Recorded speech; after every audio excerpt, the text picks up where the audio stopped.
Hello dear everyone, कैसे हो सब? बिल्कुल बढ़िया। तो चलिए आज हम लोग एमसीक्यूज बनाएंगे पी ब्लॉक एलिमेंट से, जिसमें आज पढ़ेंगे हम लोग ग्रुप 17 यानी कि 7B का। इससे पहले मैंने ग्रुप 15 और 16 का वीडियो दिया है, जिसमें 20-25 क्वेश्चंस करवाए हैं मैंने। तो वो वीडियो अगर आप लोगों ने मिस किया है, नहीं देखा है, तो उसका लिंक डिस्क्रिप्शन बॉक्स में दे दूंगी, आप वहाँ से देख लेना। और आपकी सुविधा के लिए टर्म फर्स्ट से रिलेटेड जितने भी एमसीक्यूज मैंने दिए हैं जिस चैप्टर के, उसका एक प्लेलिस्ट ही तैयार कर दूंगी, ताकि आपको एक प्लेलिस्ट खोलने पर आपको टर्म फर्स्ट के जो एमसीक्यूज हैं वो आपको आपके सामने मिल जाए और आपका समय जरा सा भी बर्बाद ना हो। ठीक है, तो चलिए आज हम लोग ग्रुप 17 करेंगे। और टर्म फर्स्ट के लिए बहुत बहुत इंपॉर्टेंट है एमसीक्यूज, इसलिए एमसीक्यूज करना बहुत ज़रूरी है। लेकिन एमसीक्यूज के साथ साथ कुछ बेसिक नॉलेज भी आपको उस चैप्टर्स के होने चाहिए, तभी आप एमसीक्यूज को सही तरीके से बना पाते हैं। चलिए ठीक है, ये बातें मैं अक्सर बोलती हूँ, हमेशा बोलती हूँ अपने वीडियोज़ में कि ऐसा नहीं है, एमसीक्यूज ऐसे ही नहीं बना दिए जाते हैं। एमसीक्यूज के लिए आपके पास नॉलेज होना चाहिए, देन आफ्टर आप उसको कर सकते हैं। तो चलिए स्टार्ट करते हैं अपना ग्रुप 17 का, जिसमें एलिमेंट्स है आपका तो चलिए देखिए, ग्रुप 17 में एलिमेंट्स होते हैं fluorine, chlorine, bromine, iodine and एस्टाटाइन। ठीक है, तो ये जो आपका है एलिमेंट्स, इसी को पढ़ना है हैलोजन के अंदर, जिसमें हैलोजन के रूप में आप मेनली जानते हैं इतने को, fluorine, chlorine, bromine and iodine को। और यहाँ पे आपको जो आपका सिलेबस है टर्म फर्स्ट एग्जाम के लिए 30% रिड्यूस सिलेबस पे पढ़ाई करनी है आपको, तो उसमें मेन कंसर्न आपका होगा फ्लोरीन और क्लोरीन। ठीक है, तो एमसीक्यूज के माध्यम से मैं आपको सारा कुछ बताऊंगी कैसे कैसे क्या होता है, तो देखेंगे आप लोग। ठीक है, आगे यहाँ देखिए, यहाँ इलेक्ट्रॉनिक कॉन्फ़िगरेशन लिखा गया है। तो इलेक्ट्रॉनिक कॉन्फ़िगरेशन से बहुत सारी बातें क्लियर हो जाती हैं। जैसे यहाँ पे आप देख रहे हैं कि क्या है कि इसके आउटर मोस्ट सेल में अनपेयर्ड इलेक्ट्रॉन मात्र 1 है, इसलिए इसके कारण क्या होगा कि एक इलेक्ट्रॉन इसके पास आ जाएगा किसी तरह से बॉन्डिंग करने के लिए, तो क्या हो जाएगा कि ये स्टेबल कॉन्फ़िगरेशन में कन्वर्ट हो जाएगा। ठीक है,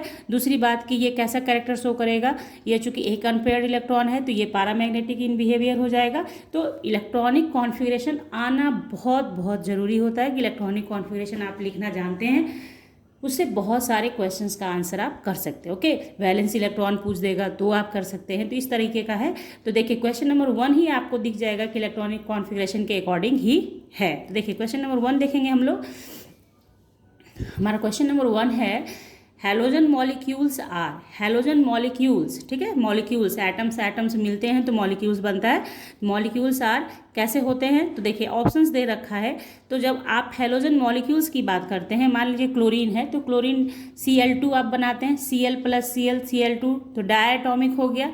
दूसरी बात, कैसा आयन बनाता है, तो Cl के पास जो है एक इलेक्ट्रॉन डेफिशिएंट होता है आपका नोबेल गैस कॉन्फ़िगरेशन को प्राप्त करने के लिए।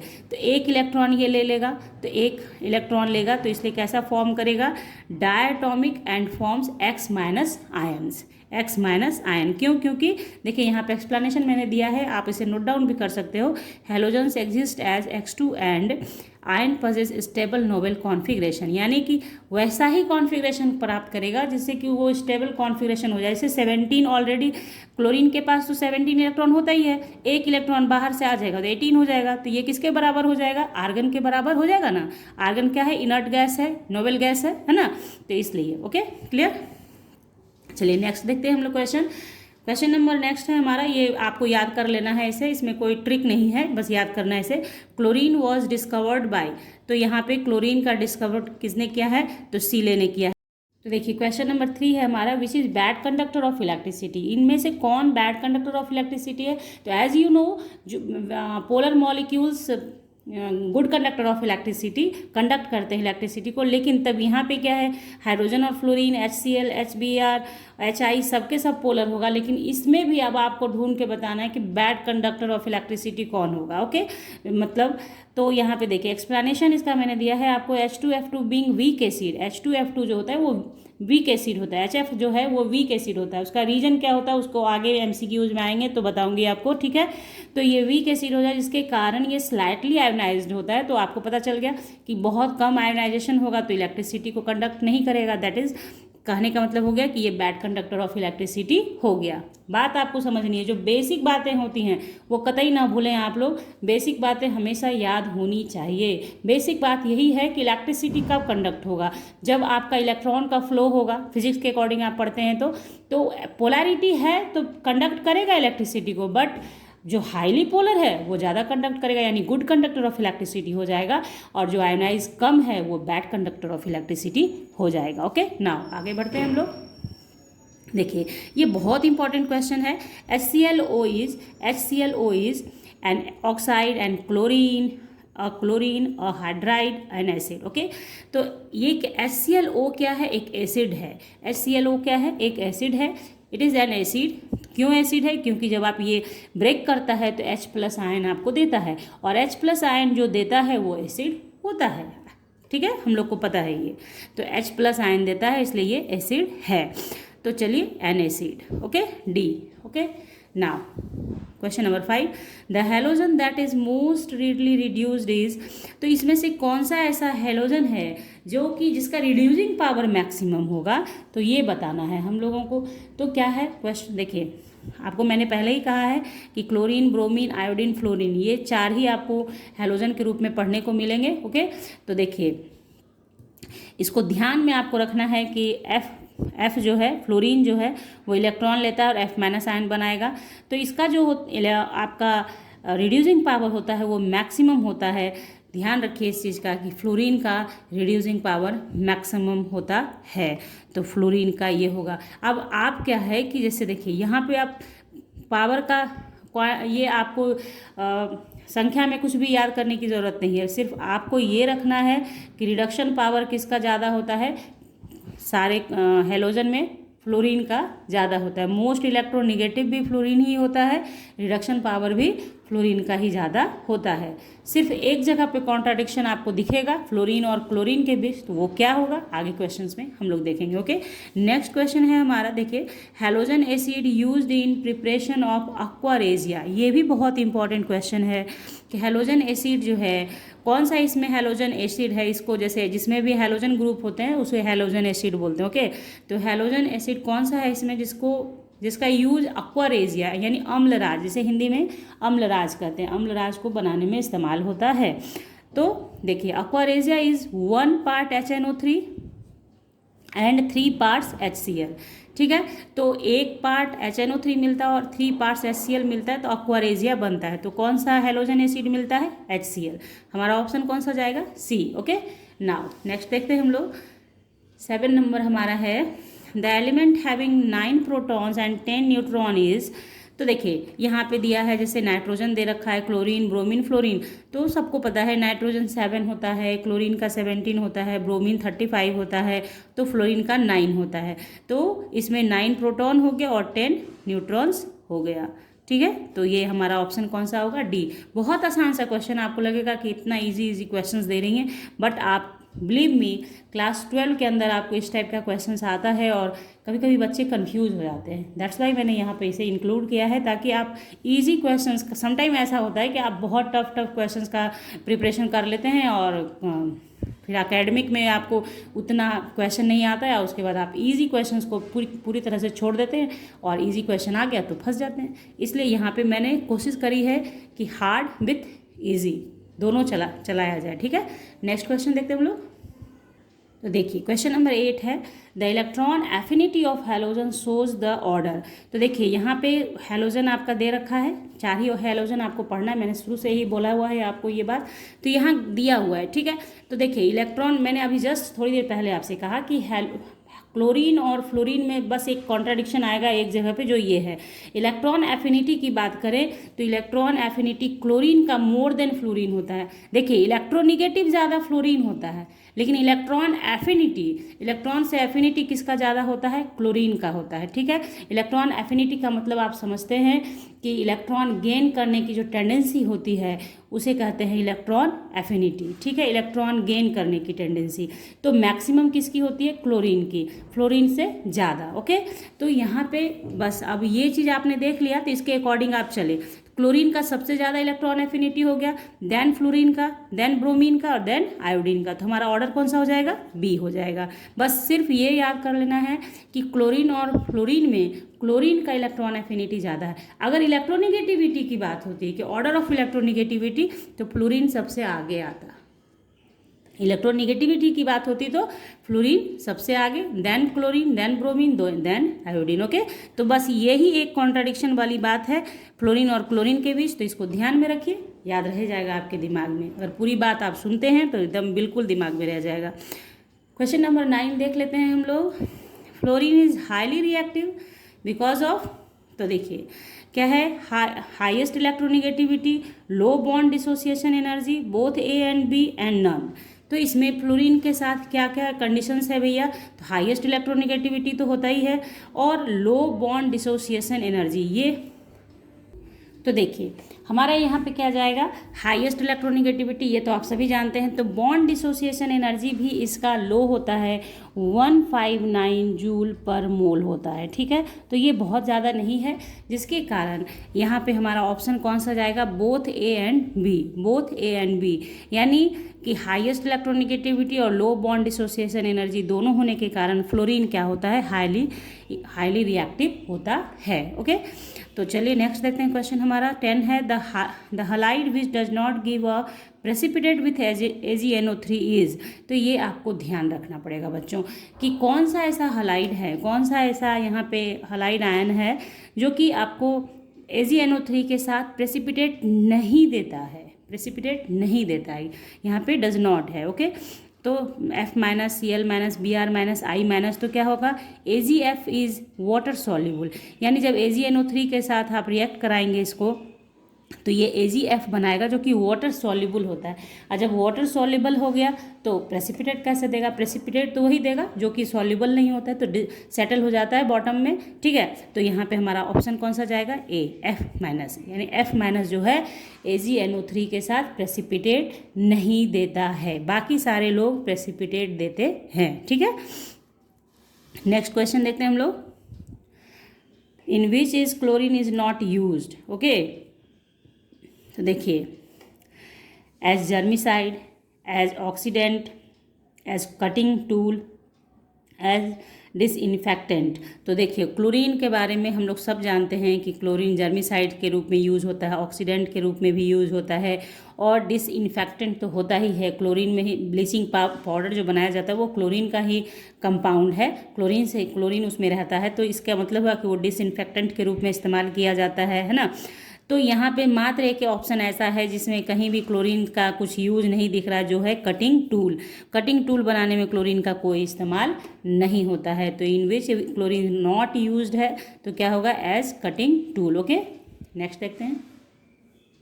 तो यहाँ देखिए क्वेश्चन नंबर 12 है हमारा, fluorine absorb dash portion of light and appears yellow. तो फ्लोरीन क्या एब्जॉर्ब करता है, कौन सा पोर्शन है लाइट का एब्जॉर्ब करता है कि येलो दिखता है? तो आपको ध्यान देना है कि कौन किसका कॉम्प्लीमेंट्री कलर है। तो ये मैंने आपको पहले भी बताया हुआ है एक वीडियो में, ट्रांजिशन मेटल्स, जब मैंने आपको MCQs कराया है वहाँ पे मुनसेन व्हील होता है, जिसमें आपको बताया है मैंने कि येलो का कॉम्प्लीमेंट्री कलर क्या होता है? वॉयलेट होता है। तो यहाँ आपका ऑप्शन क्या जाएगा? Violet. Yellow colour is complementary colour to violet. ठीक है, तो ये चीज़ आपको, कुछ चीज़ें ऐसी होती हैं जो आपको ध्यान में रखनी है। ठीक है,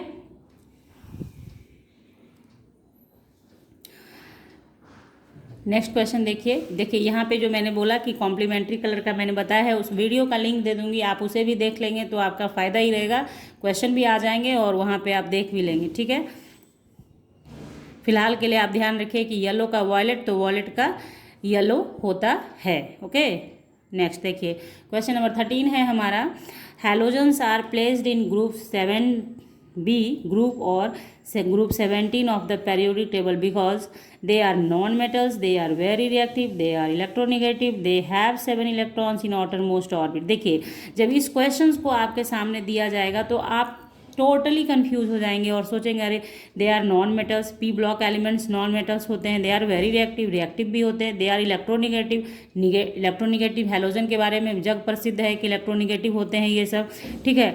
तो they have 7 electrons in outer most orbit. तो जब आपके एमसीक्यूज में भी ऑप्शंस को ध्यान देना होता है कि कौन सा ऑप्शंस आपके क्वेश्चंस के अकॉर्डिंग बेटर जाएगा, तो वो टिक लगाते हैं आप। मैंने आपको ट्रिक सिखाया है एमसीक्यूज बनाने का, ठीक है। तो यहाँ पे देखिए डी नंबर हमारा जाएगा, क्योंकि आउटर मोस्ट ऑर्बिट में 7 इलेक्ट्रॉन्स होते हैं, दैट्स वाई ग्रुप नंबर 7 में रखा गया है या 17 में रखा गया है इन हैलोजन्स को, ओके। तो इसको आप टिक लगाएंगे 7 इलेक्ट्रॉन्स वाले को, ओके। नेक्स्ट देखते हैं question. Bleaching powder on standing forms mixture of, यानी कि ब्लीचिंग पाउडर को अगर आप रख देते हैं, बहुत लंबे समय तक रखा रहता है, तो वो किस तरह के फॉर्म में पाया जाता है, यही क्वेश्चन है, ठीक है। जैसे ब्लीचिंग पाउडर का फॉर्मूला तो सभी को पता होता है जनरली, क्वेश्चन में थोड़ा सा ट्विस्ट कर दिया गया कि स्टैंडिंग फॉर्म में है यानी रखा गया है, तो क्या होगा। तो देखिए पहले यहाँ देख लीजिए एक्सप्लेनेशन, तो ज़्यादा टाइम आपका नहीं जाएगा। इट अंडरगोज ऑटो ऑक्सीडेशन, मतलब ये ऑटो ऑक्सीडेशन कर लेता है, खुद से खुद ऑक्सीडेशन करता है और बनाता है mixture of CaOCl3 whole twice plus 5CaCl2। तो हमारा ऑप्शन सी जाएगा, CaCl2 plus CaClO3 whole twice. यानी जब स्टैंडिंग पोजिशन में छोड़ दिया जाता है, एज इट इज़ आप छोड़ देते हैं ब्लीचिंग पाउडर को, तो ये ऑटो ऑक्सीडेशन की वजह से ये एक मिक्सचर तैयार हो जाता है। नाउ नेक्स्ट क्वेश्चन देखिए, fluoride ion differs from fluorine atom in the number of. तो देखिए फ्लोराइड आयन मतलब हो गया F माइनस आयन, ठीक है। Differs from fluorine atom in the number of किस चीज़ में, देखिए फ्लोरीन के पास 9 इलेक्ट्रॉन होता है और फ्लोरीन माइनस आयन जब बनेगा तो उसके पास हो जाएगा 10 इलेक्ट्रॉन। तो यानी कि इलेक्ट्रॉन्स के नंबर के कारण डिफर हो गया, है ना। इलेक्ट्रॉन ही लिया और दिया जाता है, ठीक है। प्रोटॉन के साथ कोई छेड़छाड़ नहीं की जाती, वो न्यूक्लियस में अस्थिर से बैठा रहता है, उसको कोई कुछ नहीं कर सकता है, ठीक है। तो इलेक्ट्रॉन्स यहाँ पे हमारा ऑप्शन हो गया। नेक्स्ट क्वेश्चन है हमारा, देखिए the XX bond dissociation energy is minimum in. तो यहाँ पे अब ध्यान दीजिए कि बॉन्ड डिसोसिएशन एनर्जी जो होगा, तो फ्लोरीन है, क्लोरीन है, ब्रोमीन है, आयोडीन है। तो जैसे जैसे आप नीचे की ओर आते हैं ग्रुप में, तो साइज बड़ा होता चला जाता है, साइज बड़ा हो जाता है आपके एटम का, एलिमेंट का, ओके। तो क्या है, जितना लंबा बॉन्ड होगा उतना कमज़ोर बॉन्ड होगा, जितना लंबा बॉन्ड होगा उतना कमज़ोर बॉन्ड होगा, और कमज़ोर होगा तो बॉन्ड डिसोसिएशन एनर्जी भी कम होगा। यानी बॉन्ड, हम लोग बॉन्ड डिसोसिएशन का डेफिनेशन जानते हैं कि बॉन्ड को ब्रेक करने में जो एनर्जी जाती है उसे बॉन्ड डिसोसिएशन एनर्जी कहते हैं। तो जब कम वीक बॉन्ड तो कम खर्च होगा एनर्जी का। तो यहाँ पे हमारा क्वेश्चन ही है मिनिमम एनर्जी किसकी होती है, यानी बॉन्ड डिसोसिएशन एनर्जी मिनिमम किसकी होगी, आयोडीन की। क्योंकि ग्रुप में जब आप आते हैं तो आयोडीन सबसे नीचे होता है, इसका साइज बिग हो जाता है, बिग साइज हो जाता है, जिसकी वजह से ये इसका बॉन्ड लेंथ लंबा हो जाता है, कमज़ोर होता है, वीक बॉन्ड होता है, जिसकी वजह से बॉन्ड डिसोसिएशन एनर्जी कम जाता है। कॉन्सेप्ट से समझो बच्चा लोग, नीचे की ओर आ रहा है तो क्या है, एटम बड़ा हो गया, उसका एरिया बड़ा हो गया, बॉन्ड लेंथ बड़ा हो गया। आप किसी रस्सी को बांधते हो, अगर लंबाई में बांधते हो बहुत दूर तक, तो उसका बीच का होता है ना कमज़ोर सा, तो उसी तरीके से बॉन्ड लेंथ लंबा हो गया तो वीक बॉन्ड हो गया, और वीक बॉन्ड हो गया तो उसको आप आसानी से तोड़ सकते हो, ओके। नेक्स्ट क्वेश्चन देखते हैं। देखिए क्वेश्चन नंबर 17 है हमारा, oxidising action increases from left to right in the order. यानी लेफ्ट टू राइट जब आप जाते हैं तो हैलोजन का ऑक्सीडाइजिंग एक्शन कैसे इंक्रीज करता है, ठीक है। तो यहाँ देखिए दिया हुआ है ऑप्शंस आपके पास, ये आपका हैलोजन का। तो सबसे पहली बात जो इस क्वेश्चन को बनाने के लिए ज़रूरी है वो ध्यान में रखिए, oxidising power of halogen decreases down the group. Down the group, जब आप डाउन द ग्रुप जाते हैं तो आपका ऑक्सीडाइजिंग पावर घटता है। तो डाउन द ग्रुप में कौन होता है, आयोडीन होता है। तो आयोडीन का ऑक्सीडाइजिंग पावर सबसे कम होगा और फ्लोरीन का सबसे अधिक होगा, ठीक है। तो उसके अकॉर्डिंग अब यहाँ पे हम लोग ऑप्शन टिक करेंगे। तो देखिए यहाँ पे हम लोग थोड़ा अपने इस क्वेश्चन में चेंज करेंगे, फ्रॉम लेफ़्ट टू राइट नहीं करके इसे लेफ़्ट नहीं, फ्रॉम टॉप इसे कर देंगे टॉप टू बॉटम, ठीक है, टॉप टू बॉटम। ठीक है, तो अब आपका ये क्लियर हो जाएगा आपको। Oxidising action increases from top to bottom in the order, किस तरह से, तो आपका ऑक्सीडाइजिंग पावर जो होता है डिक्रीज करता है जब आप नीचे की ओर आते हैं, डाउन द ग्रुप आते हैं। तो आपका ऑक्सीडाइजिंग एक्शन किसका कम होगा, आयोडीन का, उसके बाद ब्रोमीन का, उसके बाद क्लोरीन का, सबसे ज़्यादा किसका होगा, हमारा फ्लोरीन का। हमारा सबसे ज़्यादा ऑक्सीडाइजिंग एक्शन किसका होगा, फ्लोरीन का ज़्यादा होगा। तो हमारा ऑप्शन कौन सा जाएगा, डी। ओके, नेक्स्ट क्वेश्चन देखते हैं। ठीक है, 18 नंबर है हमारा, the halogen having smallest covalent radius is. तो अभी जस्ट मैंने आपको बताया बच्चों कि स्मॉलेस्ट कोवेलेंट रेडियस किसका होगा, जिसका एटॉमिक साइज छोटा होगा उसका रेडियस भी छोटा होगा। तो आयोडीन, क्लोरीन, ब्रोमीन, फ्लोरीन में सबसे छोटा कौन होगा, आपका atomic radius increases down the group. मैंने लिख दिया है कि जैसे जैसे आप नीचे आते हैं वैसे वैसे एटॉमिक रेडियस बढ़ता है, यानी सबसे ऊपर जो है उसका एटॉमिक रेडियस सबसे छोटा होगा, यानी फ्लोरीन का सबसे छोटा होगा, और आयोडीन का सबसे बड़ा। अगर बिगेस्ट पूछता तो आयोडीन हो जाता, स्मॉलेस्ट पूछा तो फ्लोरीन हो गया। Okay, clear. नेक्स्ट चलते हैं हम लोग, देखें क्वेश्चन नंबर 19 है हमारा, which of the following has no action with starch solution. ये भी अक्सर आता है क्वेश्चन के स्टार्च सॉल्यूशन के साथ कौन सा ऐसा हैलोजन है जो कोई एक्शन शो नहीं करता है। तो आपको पता है, देखिए, fluorine and chlorine have no action on starch solution, यानी फ्लोरीन और क्लोरीन कोई एक्शन शो नहीं करता है स्टार्च के साथ, जबकि ब्रोमीन जो है स्टार्च को ब्राउन कर देता है, यानी टर्न्स इट ब्राउन, और आयोडीन ब्लू कर देता है। जिसका एग्जाम्पल आप रोज़ देखते हैं अपने घरों में, नमक जिस नमक के ऊपर स्टार्च डालने पर ब्लू हो जाए तो आप समझ जाते हैं कि उसमें आयोडीन प्रेजेंट है। ठीक है, तो ये दोनों मतलब ब्रोमीन और आयोडीन एक्शन शो करता है, लेकिन फ्लोरीन और क्लोरीन नहीं करता है। तो ऑप्शन ए जाएगा हमारा F2 and Cl2। Okay, now next question देखते हैं। क्वेश्चन नंबर 20 है हमारा, which indicates common laboratory method of the preparation of chlorine. तो देखिए यहाँ पे, अब यहाँ पे 4 ऑप्शंस दे रखे हैं, तो आपको common method of preparation of chlorine पता होना चाहिए और उसी को आप टिक लगाएंगे। ओके, तो देखिए प्रिपरेशन मेथड है यहाँ पे, क्लोरीन बनाने के लिए MnO2 4HCl, तो बनता है MnCl2 Cl2 + 2H2O। तो ये लेबोरेटरी मेथड ऑफ प्रिपरेशन है क्लोरीन का, याद कर लीजिए इसे। ठीक है, इसे आपको ध्यान में रखना है, मैंने यहाँ लिख दिया, it is laboratory method, C number laboratory method है। इसमें कोई भी MCQs का ट्रिक नहीं जाएगा, ये लेबोरेटरी मेथड है, तो ये आपको याद होना चाहिए कि लैब में कैसे प्रिपेयर किया जाता है क्लोरीन को। ओके, तो हो गया। नेक्स्ट देखते हैं हम लोग। देखिए नेक्स्ट क्वेश्चन है, the following acids have been arranged in the order of decreasing acid strength. Decreasing, इनमें यही कन्फ्यूजन होता है समटाइम, पढ़ते हैं डिक्रीजिंग बना देते हैं इंक्रीजिंग आप लोग। ठीक है, तो decreasing acid strength, identify the correct order.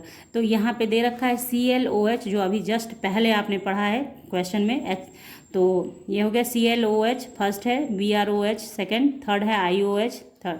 तो ये सबके सब एसिड है, क्योंकि H+ आयन देगा इसलिए एसिड है ये। ठीक है, आप ऐसे मत समझ लेना कि ये OH देख के कि बेस है, H+ आयन देता है। मैंने पहले ऐसा क्वेश्चन आपको सॉल्व कराया है आगे में ही। ठीक है, तो यहाँ पे हो गया आपका कि देखिए, तो ऑर्डर देखना है कि कौन सा, मतलब एसिडिक स्ट्रेंथ डिक्रीजिंग ऑर्डर बताना है हमें। तो सबसे पहले जान लीजिए, the acidic character follows the order. तो HCl का सबसे ज़्यादा होता है, HBr का उससे थोड़ा कम होता है, और HOI का सबसे कम होता है acidic character, on the basis of electronegativity of halogens. ठीक है, तो यहाँ पे क्या हमारा ऑर्डर जाएगा, देखिए फर्स्ट नंबर है हमारा ये, फिर सेकंड है ये, और थर्ड है ये।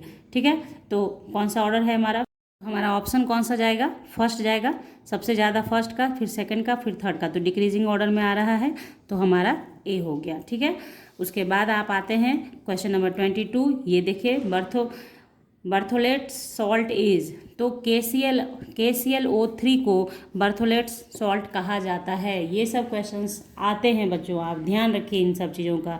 बर्थोलेट सॉल्ट इज KClO3 3-4 बार बोलेंगे तो आपको याद हो जाएगा।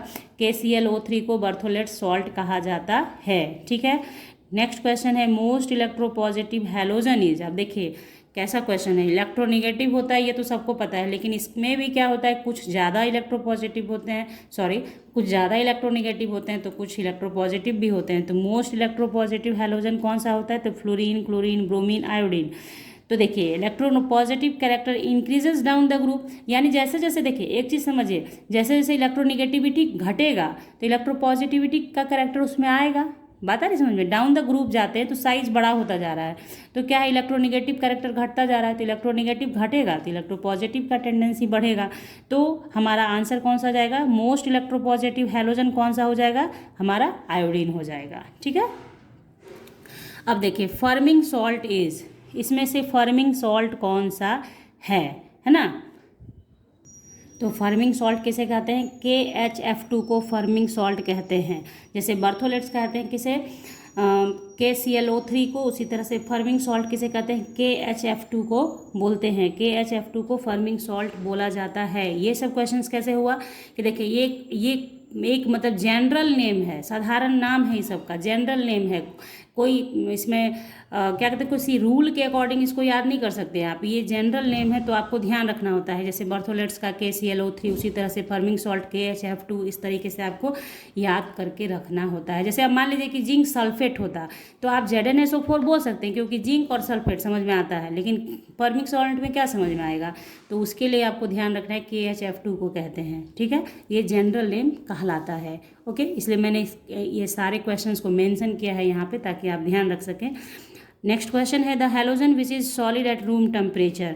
तो कौन सा हैलोजन है सॉलिड होता है एट रूम टेम्परेचर? तो I2 is violet solid at room temperature. याद रखिए I2 का इलेक्ट्रोपॉजिटिव कैरेक्टर बढ़ जाता है, इसलिए ये सॉलिड एट रूम टेम्परेचर होता है। I2 is violet solid at room temperature with metallic lustre. ठीक है, तो ये बात है, तो आयोडीन यहाँ पे हमारा ऑप्शन जाएगा। तो ध्यान रखना है आपको, ज़्यादा मेहनत नहीं है, आयोडीन ही आपका मोस्ट इलेक्ट्रोपॉजिटिव है, आयोडीन ही सॉलिड अवस्था में एट रूम टेम्परेचर पाया जाता है। तो इस तरह से आज हम लोगों ने 25 क्वेश्चंस कर लिए हैं हैलोजन से। अगले क्लास में हम लोग 0 ग्रुप से करेंगे, मीन्स की नोवेल गैस का 18 ग्रुप का एलिमेंट्स का करेंगे हम लोग MCQs। तो फटाक से कीजिए चैनल को सब्सक्राइब विथ बेल आइकन, ताकि वीडियोज़ आए तो नोटिफिकेशन आपको मिले और आप उसे देखें। और सब्सक्राइब तो कर ही लेना है, और लाइक और शेयर भी करना है अपने दोस्तों के साथ। और सबसे महत्वपूर्ण बात कि कमेंट ज़रूर करना है, आपको बताना है कि आपको मतलब आपके लिए फ्रूटफुल है या नहीं। मैं पहले एक्सप्लेनेशन नहीं दिया करती थी आपको, अब एक्सप्लेनेशन देती हूँ लिख के, ताकि आप भी नोट डाउन कर सकें उसे और समझ सकें। तो ये आपको अच्छा लग रहा है या नहीं, ये ज़रूर कमेंट करके बताइएगा। तो मिलेंगे आपसे नेक्स्ट क्वेश्चन के साथ नेक्स्ट क्लास में, तब तक के लिए bye, thank you, take care, have a nice day.